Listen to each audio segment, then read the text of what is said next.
তুলে নিই, মন্দিরে ডালা দিই, ডালাতে দেখবেন রেকাবির মধ্যে একটা কাগজে বাড়ির কারো নাম লিখে দিই। সবাই বলে কেন দেওয়া হয়? বলে কেন? মঙ্গল কামনা করার জন্য। পুরো ডাহা মিথ্যে কথা।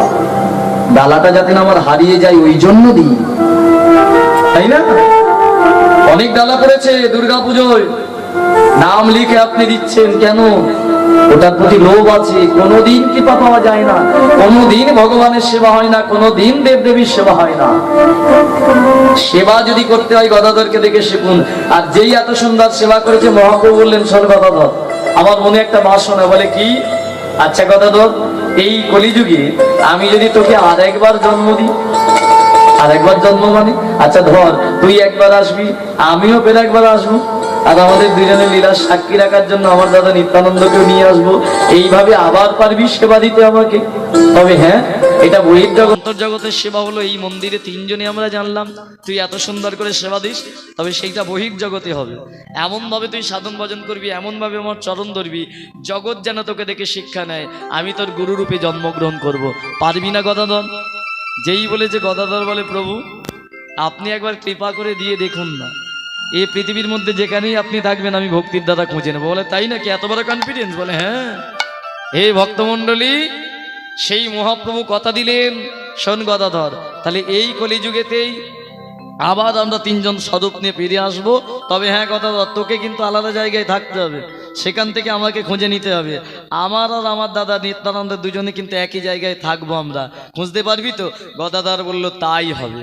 হে ভক্তমণ্ডলী, সেই গদাধরের ভালোবাসা পেয়ে, তার সেবা পেয়ে মহাপ্রভু এই গদাধরকে দ্বিতীয়বারের জন্য জন্ম দিলেন। আগে গদাধরের বিষয়টা শুনি, কোথায় জন্মগ্রহণ করলো, তারপরে মহাপ্রভু নিত্যানন্দ কোথায় এলো, কেমন মিল হলো, পরে জানতে পারবো। এই গদাধরকে জন্ম দিল কোথায় জানেন? আমাদের পশ্চিমবাংলার মুর্শিদাবাদ জেলায়, অর্থাৎ এটা দক্ষিণ 24 পরগনা মুর্শিদাবাদ জেলার নাম শুনেছেন। সেই মুর্শিদাবাদ জেলায় ভগবানগোলা বলে একটি থানা আছে, এখনো আছে থানাটির নাম। সেই ভগবানগোলা থানার আন্ডারে ভদুরী নামক একটা গ্রাম, সেখানে একটা জমিদার বাস করতো। আজকে থেকে কয়েকশো বছর আগের ঘটনা। জমিদারটার নাম হলো বাবা চিরঞ্জীব সেন। কি বললাম? চিরঞ্জিত নয়, চিরঞ্জিত। চিরঞ্জিত তো বই করে।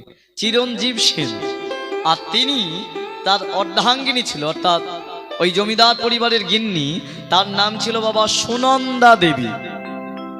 এই সুনন্দা দেবী চিরঞ্জীব সেনের ঘরেতে জন্ম হয়েছিল গদাধরের। কেন জন্ম হয়েছিল বলি দি। এই জমিদার বাড়িতে বাবা অর্থ ছিল, অনেক সম্পত্তি ছিল, একটা জিনিস শুধু ছিল না, সেটা কি না? সন্তান। আর এই সন্তান না পেয়ে এই সুনন্দা দেবী সন্তান পাওয়ার জন্য বিবাহের পরে দেখতে দেখতে দেখতে দেখতে 10-10টা বছর প্রত্যেক দিন কি করতে জানেন? সন্তান পাওয়ার জন্য ভগবানের মন্দিরে যেত। আর ভগবানের মন্দিরে গিয়ে নিজের অন্তর থেকে গোবিন্দের চরণে অঞ্জলি জানাতো সন্তান পাওয়ার জন্য। আমায় একটি সন্তান দাও হে প্রভু, তোমার সেবার তরে। নিতাই গৌর হরি হরি হরি। দাও হে প্রভু তোমার সেবার তরে। আমায় একটি সন্তান দাও হে প্রভু, তোমার সেবার তরে। আমায় একটি সন্তান দাও গো প্রভু তোমার সেবার তরে। যেদিন থাকব না আর ভবের মাঝে, কে পুজিবে তোমারে? যেদিন থাকব না ভবের মাঝে, কে পুজিবে তোমারে? যেদিন থাকিব না আর ভবের মাঝে, কে পুজিবে তোমারে? যেদিন থাকব না ভবের মাঝে, কে পুজিবে তোমারে? একটি পুত্র সন্তান দাও হে প্রভু, তোমার সেবারে তরে। একটি পুত্র তাই গৌর হরি হরি হরি। তোমার সেবার তরে।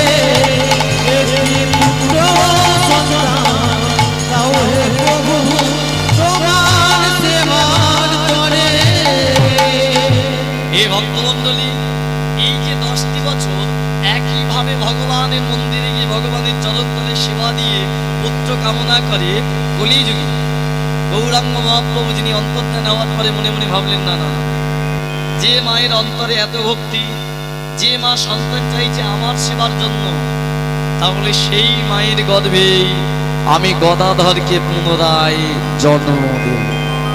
এ ভক্তমণ্ডলী, সেই জমিদার পরিবারিতে 10 বছর পরে ওই সুনন্দার গর্ভ আলো করে একটা সুন্দর ফুটফুটে সন্তান জন্ম দিল। শুভ দিনে শুভক্ষণে বিধির বিধানে, শুভ দিনে শুভক্ষণে বিধির বিধানে, শুভ দিনে শুভক্ষণে বিধির বিধানে, শুভ দিনে শুভক্ষণে বিধির বিধানে, পুত্র সন্তান আইলো যে ঘরে, ওই না পুত্র জানাইলো যে ঘরে, পুত্র সন্তান আইলো যে ঘরে। ওই না পুত্র জানাইলো যে ঘরে। হে ভক্তমণ্ডলী, একটা শুভ দিনে সুনন্দা দেবীর গর্ভ আলো করে একটা সুন্দর ফুটফুটে সন্তান জন্মগ্রহণ করলো। কোন দিন? না, দিনটা ছিল বাবা রাম নবমীর দিন। সেই দিনে জন্মগ্রহণ করলো এই সন্তানটি। আর 10 বছর পরে বলুন তো মা, একটা জমিদার পরিবারে 10 বছর পরে যদি সন্তান জন্ম নেয়, তাহলে পরিবারটা তো দুঃখ হবে।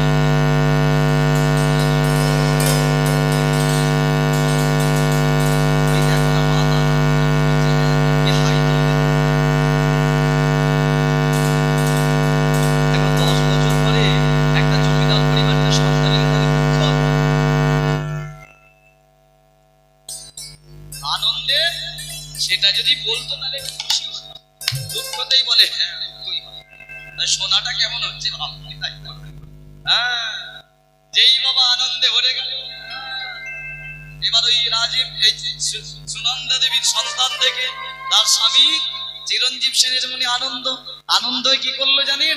গ্রামের চারিদিকে ছুটে যাচ্ছে, আনন্দিত হয়ে মনে ডাকে গুরুজনে, আনন্দিত হয়ে মনে ডাকে গুরুজনে, আনন্দিত হয়ে মনে ডাকে গুরুজনে, আনন্দিত হয়ে মনে ডাকে গুরুজনে, আশীর্বাদ করই আসি মোরে পুত্র ধরে, আশীর্বাদ করো আজি মোরে পুত্র ধনে, বলে আশীর্বাদ করই আসি মোরে পুত্র ধরে, ওই রায় আশীর্বাদ করো আজি মোরে পুত্র ধনে, মোর সন্তানে আশীর্বাদ করো, সন্তানের আশীর্বাদ মোর করো, সন্তানে আশীর্বাদ করো, সন্তানের আশীর্বাদ করো, আমার মনের এই বাসনা, সন্তানের আশীর্বাদ করো, আমার মনের বলে শোনো শোনো নগরবাসী, আমার মনের এই বাসনা শোনো শোনো নগরবাসী, আমার তাই গৌর হরি হরি হরি বল। আমার মনে এই বাসনা শোনো শোনো, ওই না সন্তানের আশীর্বাদ করো, সন্তানের আশীর্বাদ করো, সন্তানের আশীর্বাদ করো। গ্রামের সব লোককে আহ্বান জানালে, এসো সকলে, আমার বাড়িতে একটা পুত্র সন্তান জন্মগ্রহণ করেছে, অনেক সাধনা করে পেয়েছি, তোমাদের আশীর্বাদের দরকার। গ্রামের এক একজন আসে, আহা কি সুন্দর সন্তান, কি দারুণ দেখতে পুরো সন্তান। সবাই আশীর্বাদ করছে, আশীর্বাদ করে চলে যাওয়ার পরে চলে গেলেন একজনের কাছে, চিরঞ্জীব সেন। কার কাছে? না, সন্তানের যে নামকরণ করবে তৎকালীন দিনে, মানে সেই পুরানো দিনে সন্তানের নামকরণ কে করতো?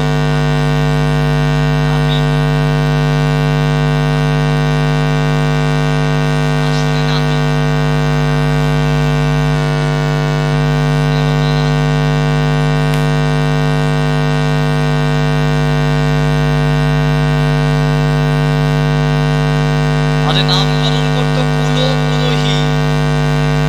গোষ্ঠী বিচার কারখানা আছে এখানে। এখনকার দিনে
এসেছি না, সেইটা হলো আমাদের জন্মের। এটা কিন্তু কোনো বাবা মার পক্ষে বলা সম্ভব না। কেউ বলতে পারবে না। এই জন্য জন্মদিন কেউ কারো জানে না।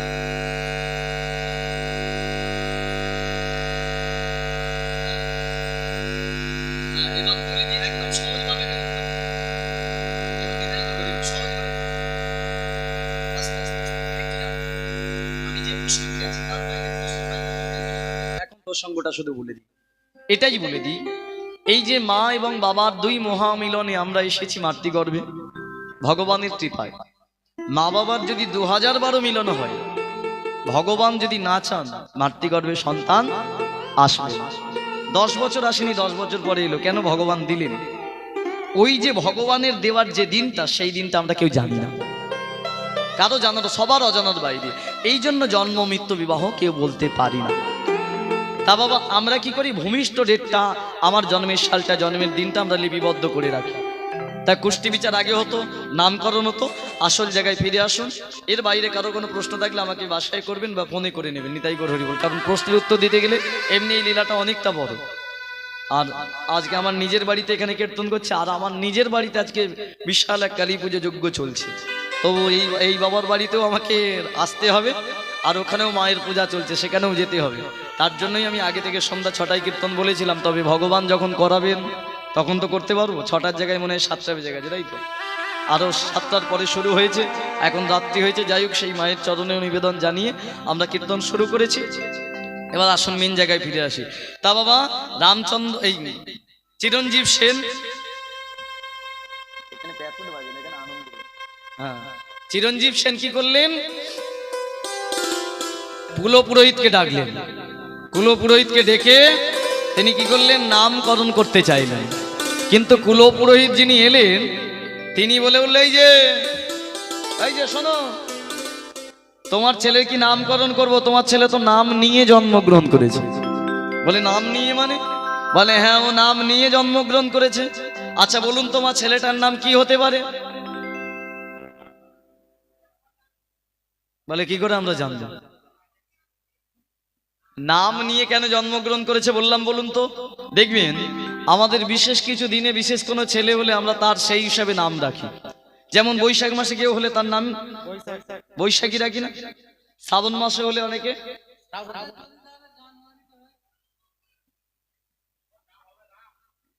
আস্তে, আমি বললাম বৈশাখে হলে বৈশাখী, শ্রাবণে হলে শ্রাবণী, ও যে জানুয়ারি মাসে হলে, মানে বুঝতে পারছেন কাদের নিয়ে কীর্তন করি? মানে মনের মধ্যে একটা প্রশ্ন থাকে। যাই হোক, সেটা তুই জানিস কি নাম হবে, আর বললাম না। তা বাবা, ছেলেটা যেদিন জন্মগ্রহণ করেছিল, দিনটা কোন দিন ছিল? তাহলে ছেলেটার নাম কি হতে পারে? রাম। এবার গুরুদেব বলে, শোন, তোর ছেলে নাম নিয়ে জন্মগ্রহণ করেছে, এর নাম রামনবমীর দিনের জন্য রাম দিলাম। আর তার সাথে এর গায়ের জ্যোতিটা চন্দ্রের জ্যোতির সম, তাই এইটুকু শুধু যুক্ত করে ওর নামে দিলাম আমি রামচন্দ্র।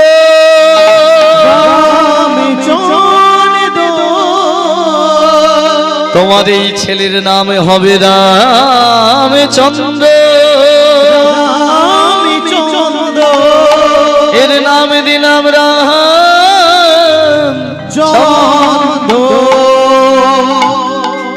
ভগবান খুশি হলেন। বাবা বাবা, কুলপুরোহিত নামটাও তো সুন্দর লাগলো, রামচন্দ্র। পদবী তাহলে কি হবে? সেন। কিন্তু বাবা কি জানেন, আমরা আশা করি এক আর হয়ে যায় আর এক বিঘে জমি চাষ করছি, আশায় আছি 40 মণ ধান হবে, কিন্তু হলো কত? ঝলসা লেগে, ঝলসা লাগলে একটাও হবে, শুধু চিটে হবে। ভগবানের সব ভাবনায় জল ঢেলে দিলেন সুনন্দা দেবী। কেন জানেন?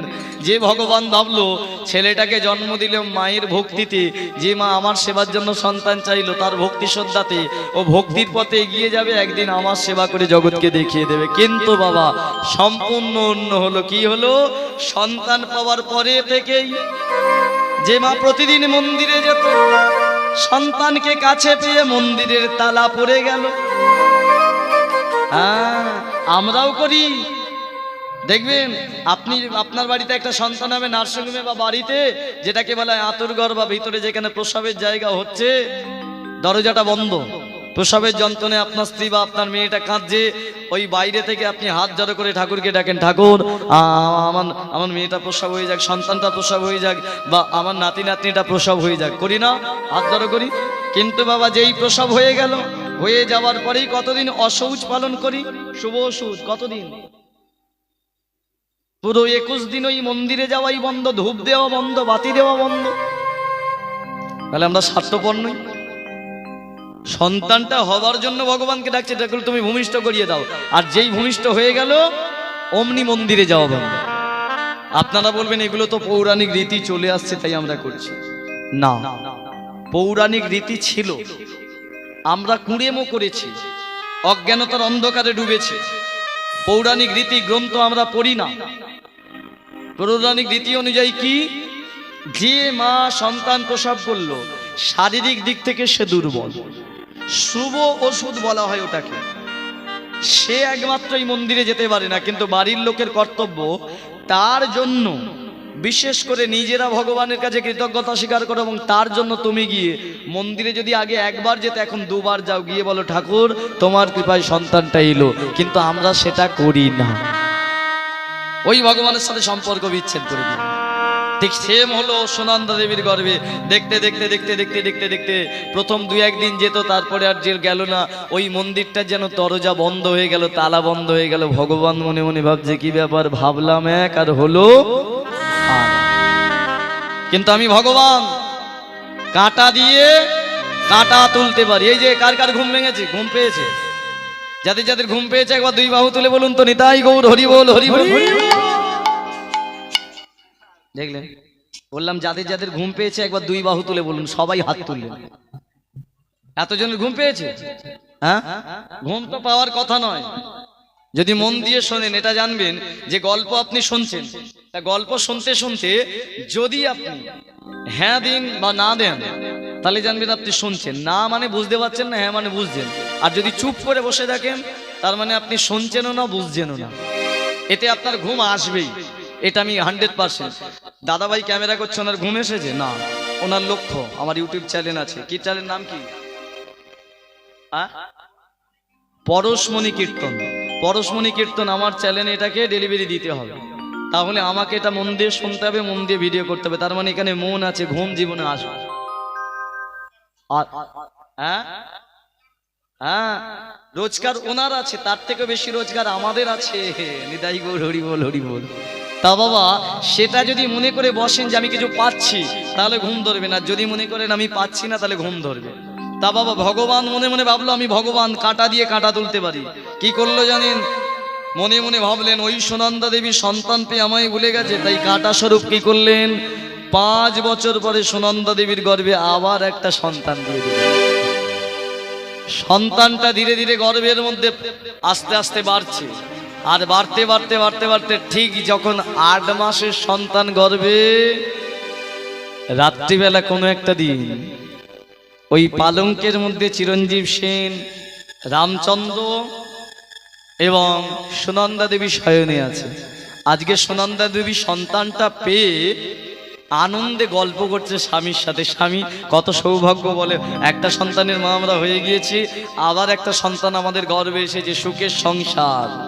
দুজনে গল্প করতে করতে ভগবান মনে মনে ভাবলো দাদা সুখে কিভাবে অসুখ করতে হয় আমি জানি। দুজনে কথা বলতে বলতে হঠাৎ করে সুনন্দা দেবী লক্ষ্য করছে তার স্বামী তার সাথে কথা বলছিল। কথা বলতে বলতে বলতে বলতে কেমন করে যেন ঢলে পড়ছে। স্বামী ঘুম পেয়েছে? এই যে স্বামী কি হয়েছে, কি গো স্বামী কি হয়েছে? সুনন্দা দেবী দেখলেন কেমন করে যেন ওই ওই ওই বিছানার মধ্যে লুটিয়ে পড়লেন চিরঞ্জীব সেন। স্বামী কি কি কি কি হলো, কথা বলছেন না কেন, কি কি হয়েছে আপনার? কবিরাজ ডাকা হলো, সবাই এলেন রাজ্যের, সবার মুখ থেকে একটাই রব বেরিয়ে এলো, চিরঞ্জীব সেনার নেই। না,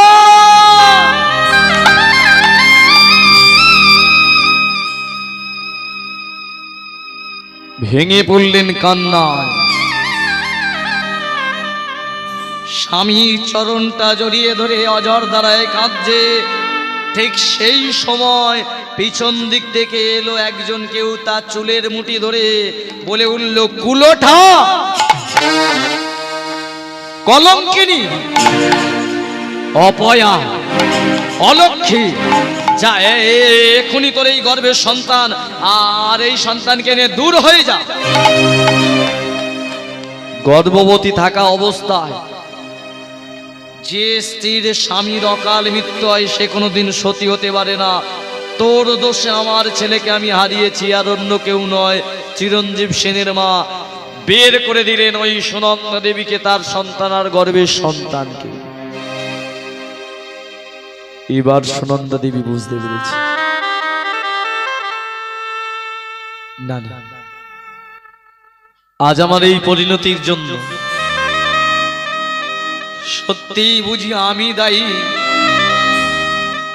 এবার তার টনকটা নড়ল। 5 বছর পরে ছুটতে ছুটতে গিয়ে সেই বন্ধ মন্দিরের দরজা খুলে ভগবানের চরণে আছাড় কে পড়লেন, হে ভগবান, হে ভগবান, এ তোমার কেমন লীলা, কেমন খেলা, বলো প্রভু, আমি যে তোমার লীলা খেলা কিছু বুঝিতে নারি, তোমার লীলা খেলা কিছুই বুঝিতে নাহি পারি।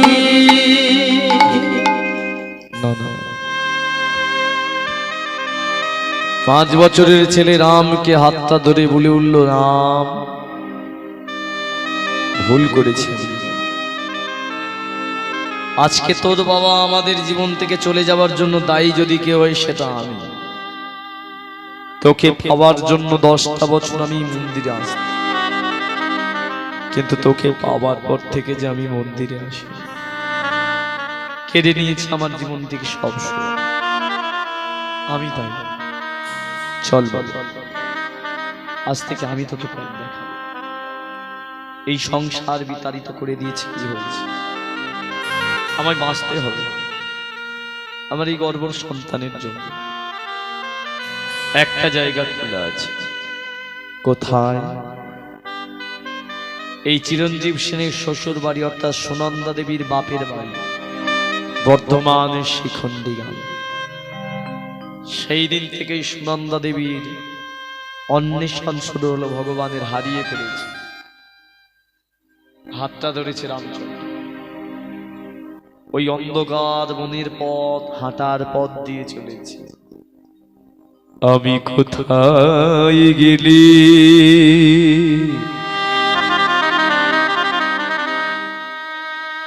পাবো দেখা দয়াব, আমি তোমায় হারিয়ে ফেলেছি, তবে এবার পেতে চাই, বলি দাও আমার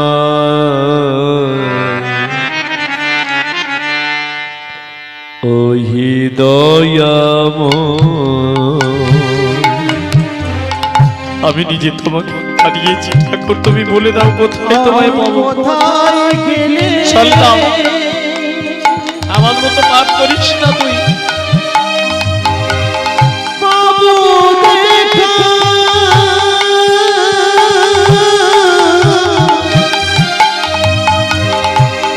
বলে দাও আমার, বলে দাও আমার, আমি কোথায় গেলি পাবো দেখা দয়াম,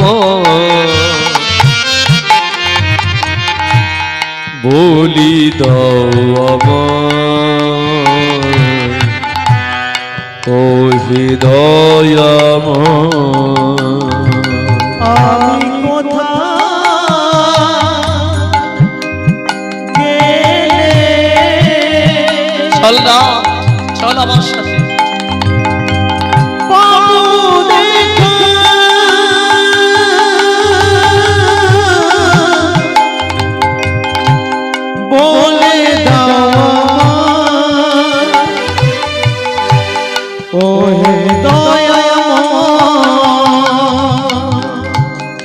প্রেম জলি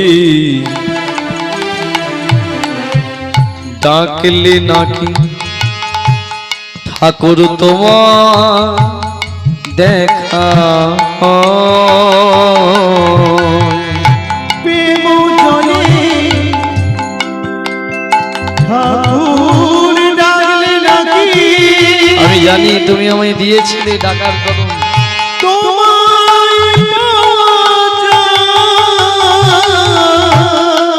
ওই প্রেম জলি ডাকলে নাকি ঠাকুর তোমার পাওয়া যায়। প্রেম জলে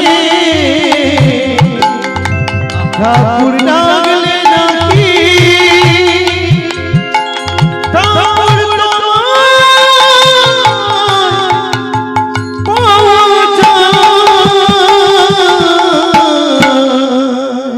আমি কোথায় গেলি আবো দেখা বলি দাও আমায়, ও হৃদয়ময়। আমি কোথায় গেলে পাবো দেখা বলে দাও আমায়, বলে দাও আমায়। বাবা বাবা, গর্ভবতী অবস্থায় 5 বছরের রামচন্দ্র আরেকটি ছেলে, বর্ধমানের শিখণ্ডীতে তার বাপের বাড়ি। বাবার নাম ছিল দামোদর পণ্ডিত। সন্ধ্যাবেলা যেই বাবা বলে ডেকেছে, দামোদর পণ্ডিত ঘর থেকে বেরিয়ে সে দরজা খুলে দেখলো তার সামনে দাঁড়িয়ে আছে তার মেয়ে। কিন্তু দেখা মাত্রই চমকে উঠল, এ কি নন্দন, এ তোর কি বস, এরা কারা? তখনকার দিনে বাবা মেয়ের বিয়ের পরে বাবা মা এত খোঁজ নিতে পারতো না, কারণ হাঁটা পথ 2 বছর 3 বছর ছাড়া, 5 বছর 10 বছর ছাড়া একবার খোঁজ নিত।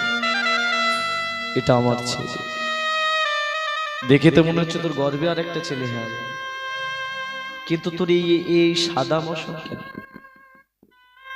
কি হলো? উত্তর দে, কি হয়েছে? এরকম সাদা মশন পড়ে আছিস কেন? যেই বলেছে সুনন্দা দেবী বলে উঠল, বাবা হারিয়ে ফেলেছি আমার স্মৃতির সুদূর হাতের শাখা, আমি নিজে হারিয়ে ফেলেছি আমার দোষে। শুধু আমার দোষে আমার জীবন থেকে আমার স্বামীকে ভগবান কেড়ে দিয়েছে। কিন্তু বাবা, মা কোথায় গো? মাকে দেখতে পাচ্ছেন বলো না, মাটা কোথায়? হে ভক্তমণ্ডলী, চিরঞ্জীব সেই দামোদর পণ্ডিত মনে মনে ভাবছে কি করে বলবো, বলতে তো শোন বাবা, তোর দোষে তোর স্বামী জীবন থেকে চলে গেছে, যেমন এই কদিনের মধ্যে তোর মাও যে অকালে প্রাণ হারিয়েছে। মা,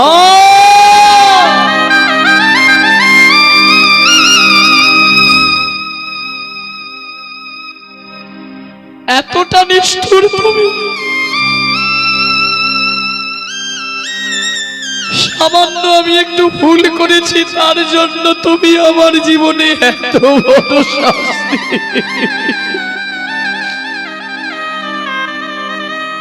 আমায় মেরে দিতে পারতে,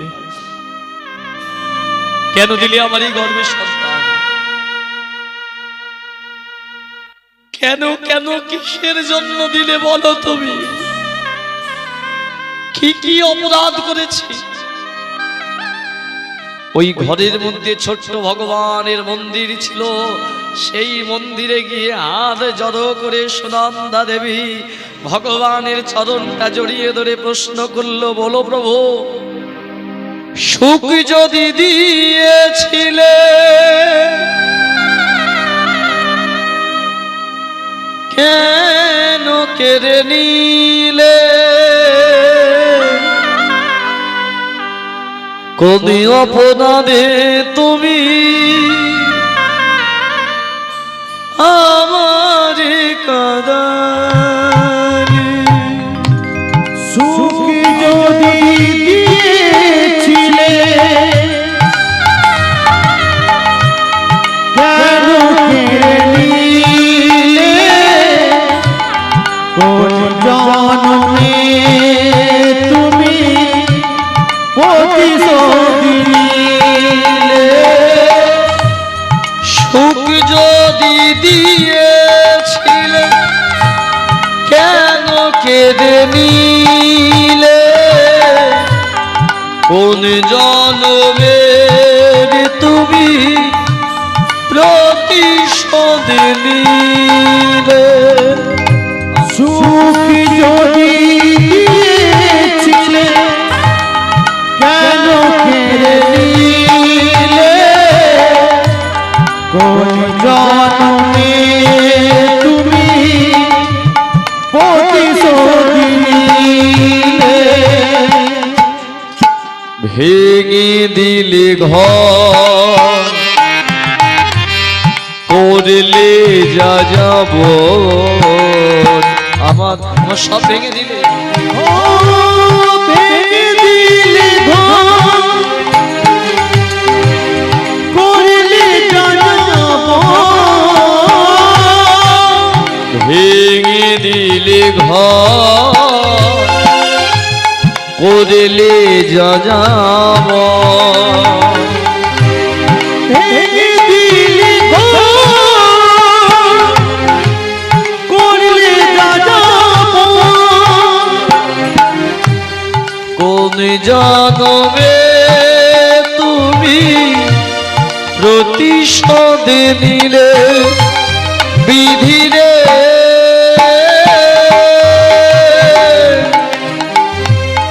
ও বিধিরে ও বিধিরে ও বিধিরে ধীরে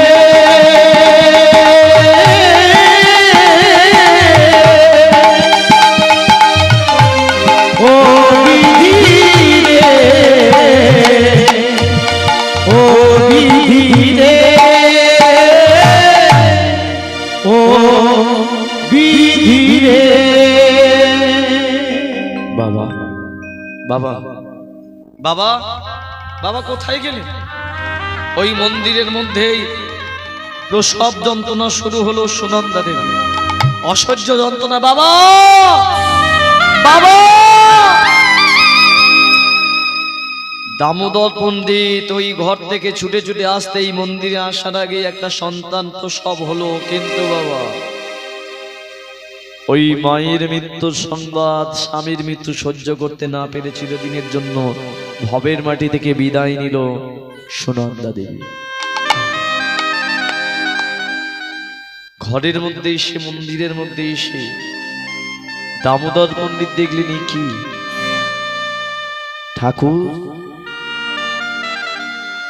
এ কোন কোন মহা সমস্যার মধ্যে তুমি আমায় ফেললে? কি এমন পাপ করেছিল মা আমার মেয়েটা? একটা ছেলে যে জন্মের পরে বাবাকে হারালো, 5 বছরের ছেলে, আর এই ছেলেটা জন্মের আগেই বাবাকে হারিয়েছিল, জন্মের সময় মাকে হারালো। কি করবো আমি? তবে শোনো, তুমি যেটা চাও সেটাই হয়। তবে আজকে আমার চাওয়া হবে এটাই, এই সদ্যজাত সন্তানকে আমি তোমারই চরণে রেখে গেলাম গোবিন্দ। আজ থেকে এর মা তুমিই হবে, এর বাবা তুমিই হবে। তোমার চরণের দাস করে দিলাম, এর নামও আমি তোমার নামেই রাখবো, এর নাম হবে গোবিন্দের দাস। আইরা, আমি তোদের দাদু, তোদের দুজনকে আমি মানুষ করব। ভগবান যদি বাঁচিয়ে রাখে তোর এই ভাই বাঁচবে। হে ভক্তমণ্ডলী, মা বাবা দুজনে চলে যাওয়ার পরে এই রামচন্দ্র দাদু অর্থাৎ দামোদর পণ্ডিত পেশাই করতেন কবিরাজি। তৎকালীন দিনে ডাক্তার ছিল না, কবিরাজি। ধীরে ধীরে রামচন্দ্র বড় হয়, দেখতে অতি সুন্দর। তাকে বলে, এই দাদু ভাই সব পড়াশোনা করতে হবে, আর এক কাজ করে, এই অভাবের সংসারে আমার সাথে কবিরাজিটা একটু শিখে নে। ধীরে ধীরে ধীরে ধীরে বড় হয় রামচন্দ্র। বড় হতে হতে হতে দাদুর সাথে থাকতে থাকতে থাকতে থাকতে কবিরাজিটা শিখে নেয়। আর কবিরাজিটা এমন ভাবে শিখলো, দামোদর পণ্ডিতের থেকেও অনেক সুন্দর। এই জগতে দেখবেন অনেক টিউশনি মাস্টার খুব ভালো পড়ায়, কিন্তু শেষ চাকরি পায় না। কিন্তু তার কাছে পড়ে অনেকে চাকরি পেয়ে যায়, পায় না? টিউশনি মাস্টার পড়াচ্ছেন, তিনি চাকরি পান না, কিন্তু তার কাছ থেকে পড়ে অনেকে পেয়েছে। তা বাবা, এই দামোদর পণ্ডিত তিনি কবিরাজি ছিলেন, কিন্তু তার কাছ থেকে শিখে রামচন্দ্র ধীরে ধীরে ধীরে ধীরে এত নামী একজন কবিরাজি হয়ে গেল। বর্ধমানের মাটিতে, মুর্শিদাবাদের মাটিতে, আশপাশের যে জেলাগুলো ছিল, নদিয়ার চারিদিকে ছড়িয়ে পড়লো রামচন্দ্র কবিরাজির। এবার বলুন, ভগবান পাঠিয়েছিলেন তাকে এক আশায়, কিন্তু তার বিপরীত হয়ে গেছে। এবার এই সময় দেখুন, এই রামচন্দ্রের জীবনী কোথা থেকে ঘুরলো না, ছেলেটা যখন ধীরে ধীরে বড় হলো, দেখতে সুন্দর, কবিরাজির নাম ছড়িয়ে পড়লো। যার বাড়িতে দেখবেন একটা সুন্দর দেখতে ছেলে ভালো কাজ করে, তার বাড়িতে দেখবেন একজনদের লাইন পড়ে। কাদের বলুন তো? মেয়ের বাবা, ঘটকের লাইন। তৎকালীন দিনে ঘটক ঘটকালি করতো। হঠাৎ করে সন্ধ্যাবেলা কে যেন এসে বলে উঠলো, দামোদর, আরে ও দামোদর, বাড়িতে আছো? দামোদর বাইরে বেরিয়ে এসে দেখলো ঘটক। এ কি ঘটক মশাই আপনি? বলে, শুনুন, আমার কানে একটা সংবাদ এসেছে, তো আপনার নাতি রামচন্দ্র কবিরাজিতে বিশাল নাম করে ফেলেছে না? বলে, হ্যাঁ, দেখতে তো সুন্দর, এক কাজ করবে, বিয়ে দেবে, তোমার নাতিটার বিয়ে দেবে। যেই বলেছে কথাটা কানে লেগে গেছে দামোদর। না, কথাটা তো মন্দ বলেনি ঘটক মশাই, এতদিন তিনজনে পুড়িয়ে টুড়িয়ে খাচ্ছি, ছোট ছেলেটা আছে, এক কাজ করলে ওই দামোদর, এই রামচন্দ্রের বিয়ে দিলে একটা নাতবউ আসবে, রান্না অন্তত দুবেলা দুমুটো ভালো তো করবে। এই যে শোনো, কথাটা মন্দ বলো না, কিন্তু মেয়ে কোথায়? বলে, আছে। বলে, কোথায়? মুর্শিদাবাদের মাটিতে। যেই মুর্শিদাবাদের কথা শুনেছে, তখন দামোদর পণ্ডিত মনে মনে ভাবলো, ওখানেই তোমার জামাই বাড়ি ছিল। আচ্ছা শোনো, বিয়ে দিতে পারি, মেয়ে দেখতে সুন্দর হবে? বলে, তো অতি সুন্দর দেখতে। বলে, তাই নাকি? আছে, নামটা বলো। বলে, নাম হলো রত্নমালা। রত্ন মানে কি? মূল্যবান ধাতু। আর তার মালা করলে কি হয়? অনেক মূল্যবান। এমনি দেখবেন ঘটক যারা হয়, তারা একটু মেয়েদের সম্বন্ধে বাড়িয়ে বাড়িয়ে বলে না কমিয়ে বলে? মেয়ে ছেলে যারই হোক একটু বাড়িয়ে বাড়িয়ে বলে। সবসময় দেখবেন একদম সবসময়তেই তারা হাই লেভেলে তুলে দেয়, ও কি সুন্দর মেয়ে, ওরম চরিত্রের পাবে না। পাড়ায় কোনো এই নেই, ছেলে হলে তো আগে প্রথম বলবে, ছেলে দাঁত দিয়ে একটা কাঠি পর্যন্ত নেঠু, কোনো নেশা নেই। কিন্তু পরে দেখবেন এটা ছাড়া চলে না। হ্যাঁ, যাই হোক, ঘটকারি এরকম না করলে বিয়েও হবে না। কিন্তু দামোদর পণ্ডিত যা বললো তাই অক্ষর অক্ষরে মিলে গেল, রত্নমালা। রত্ন মানে মূল্যবান ধাতুর মালা। দামোদর পণ্ডিত বললেন, এই যে ঘটক মশাই, মেয়ে যদি দেখতে সত্যি সুন্দর হয়, যদি সত্যি তার স্বভাব আচার ভালো হয়, তাহলে আমি বিয়ে দেবো। বলে, আপনি গিয়ে দেখে আসতে পারেন। দামোদর পণ্ডিত গিয়ে দেখে সেই প্রথমেই চক্ষু চরক গাছ, না অতি সুন্দর ভক্তিমতী মেয়ে, না না না, ওর সাথে আমি বিয়ে দেবো। সম্বন্ধ ঠিক হলো। সম্বন্ধতে দামোদর যত না আনন্দ পেল, তার থেকে বেশি আনন্দ পেল কে? ওই মেয়েটা। কেন বাবা? রত্নমালা বুঝলো তার সাথে বিয়ে হবে আমাদের বাংলার একজন বিখ্যাত কবিরাজ। আচ্ছা বলুন, এখনকার দিনে কোনো মেয়ে যদি সে জানতে পারে তার সাথে দেব বা জিতের বিয়ে হবে, তার আনন্দ হবে না? হবে না? মাথা ঘুরে পড়ে যাবে না? হ্যাঁ, বিশাল আনন্দ। ওরে বাবা, অনেকেই মনে মনে ভাবছে, আমার মেয়ে যদি জামাই করতে পারি, বাবা নিতাই গৌরী বল। তা বাবা, রত্নমালার মনে আনন্দ হলো, ওই রামচন্দ্রের সাথে বিয়ে ঠিক হলো। আসুন বিয়েটা একটু আনন্দের সহিত দিয়ে দিই, তারপরে রামচন্দ্রের জীবনী কোথা থেকে ঘুরলো, কিভাবে গুরু সেবা করলো আমরা জানতে পারবো। ওই মুর্শিদাবাদের মাটিতে মহা আনন্দের ঢল নামলো, বিবাহ শুরু হলো। আজ কি আনন্দ, একটু উলুধ্বনি হোক। কই গো, ঘুম পেয়েছে, উলুধ্বনি হচ্ছে না? জোর করে। হ্যাঁ, আজ কি আনন্দ হইল দেখো, রত্নমালার মনে। নিতাই গৌর হরি হরি বল। আনন্দ হইল দেখো, রত্নমালার মনে। কি আনন্দ হইল দেখো, রত্নমালার মনে। আজ কি আনন্দ হইল দেখো, রত্নমালার মনে প্রতিরূপে পাবে আজি রামচন্দ্র কবিরাজ। আর প্রতিরূপে পাবে আজি রামচন্দ্র কবিরাজে প্রতিরূপে পাবে আজি রামচন্দ্র কবিরাজ। আর প্রতিরূপে পাবে আজি রামচন্দ্র কবিরাজে আজি কি আনন্দ হইল দেখো রত্নমালার মনে। আজ কি আনন্দ হইল দেখো রত্নমালার মনে এই বরেছে রে বরেছে ওই বরেলো বরেলো দেখো বরেলে কি করে এরকম বসে থাকে। হ্যাঁ বরেলে উলুধ্বনি একটু দিতে হয় তো।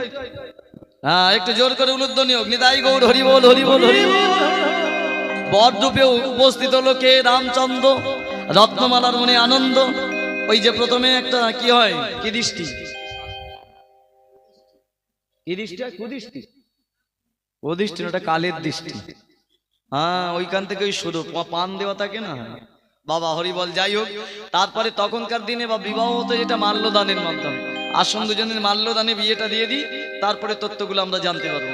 এবার এখানে একটা জিনিস জেনে রাখুন, যে এই যে মালা দিয়ে বিয়ে হয়, এই মালা কেন দেওয়া হয় জানেন? হ্যাঁ এটা সকলে জানেন না। মালা দিয়ে তো বিয়ে করেছিলেন, কেন মালা দিয়েছিলেন জানেন না? এটা জেনে রাখুন, এই মালাটাতে দুটো জিনিস থাকে, এক হলো ফুল, দুই হলো সুতো, তাই না? এর বাইরে আর অন্য কিছু থাকে না। যে ধরনের ফুল হোক, যত দামি হোক, যাই থাকুক, ফুল আর সুতো দিয়ে মালা হয়। মালা কখন হয়? একটা সুতোর দুটো খুঁট, দুটো খুঁটকে গিট বাঁধলে হয় মালা, আর গিরোনা বাঁধলে যদি সোজা জ্বলে ওটাকে বলা হয় চেন। তাহলে মালা কখন হচ্ছে? দুটো খুঁট জুড়লে। এই দুটো খুঁটকে কে? একটা পুরুষ, একটা নারী, এদের দুজনের মিলবন্ধনে হচ্ছে একটা সংসার রূপী মালা। তাহলে ফুলগুলোকে কে? ফুলগুলো আর অন্য কেউ নয়, যে সংসার তৈরি করছেন, সংসারে আপনার শ্বশুর শাশুড়ি ননদ ভাসুর দেওর যা পাড়া প্রতিবেশী প্রত্যেককে নিয়ে হয় সংসার রূপী মালা। এবার বলুন তো মা, এই যে মালাটা থেকে আমি যদি একটা একটা ফুলকে